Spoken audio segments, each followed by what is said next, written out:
नमस्कार साथियों, एक बार फिर आपके अपने मनपसंद सैनिक अवेयरनेस बाय RS चैनल में स्वागत है। साथियों, आज का वीडियो आपके लिए बहुत ही महत्वपूर्ण है। आज मैं आपको बताऊंगा जनरल साहब ने सरकार को चेतावनी दी है। ये चेतावनी क्यों दी है, वह क्या चेतावनी दी है, ये बात मैं आज आपको बताने के लिए आया हूँ। तो दोस्तों, जनरल साहब ने क्या कहा है, ये मैं आपको इस वीडियो के लास्ट में जनरल साहब की बातों को ही सुनाऊंगा, इसलिए इस वीडियो को लास्ट तक ज़रूर देखें। वह अभी तक आपने सैनिक अवेयरनेस बाय RS चैनल को सब्सक्राइब नहीं किया है तो अभी सब्सक्राइब करें, साथ ही बेल बटन को दबाएं व आल को दबाएं ताकि मेरे आने वाले प्रत्येक वीडियो का नोटिफिकेशन आपको सबसे पहले मिले।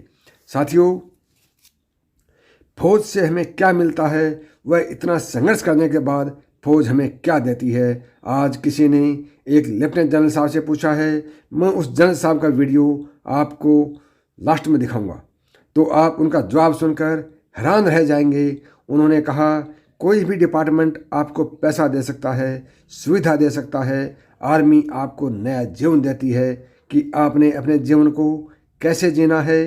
तो दोस्तों, यह बात सच है, चाहे हम घर पर रहें, गांव में रहें या समाज में रहें, या हम यात्रा बस में कर रहे हों या ट्रेन में कर रहे हों, हम चाहे किसी भी मुसीबत में रहें, हमारी पहचान अलग ही होती है। हम अपने आप को एडजस्ट कर लेते हैं, या यूँ कहें हम अपने आप को उस माहौल में डाल लेते हैं, चाहे वह कैसा भी माहौल हो।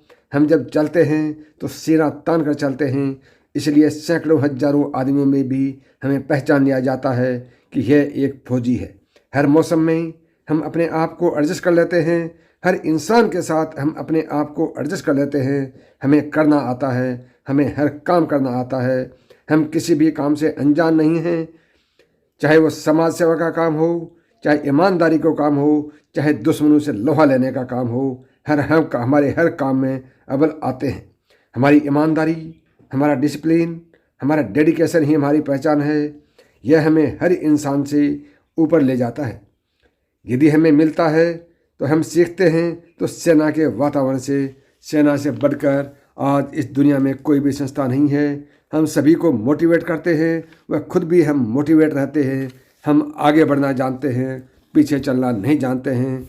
चाहे हम किसी भी देश के साथ हमारी लड़ाई हो, बॉर्डर के ऊपर हो, उग्रवादियों से लोहा लेना हो, या कोई समाज सेवा का काम हो, हर काम के अंदर हमारी अलग पहचान होती है।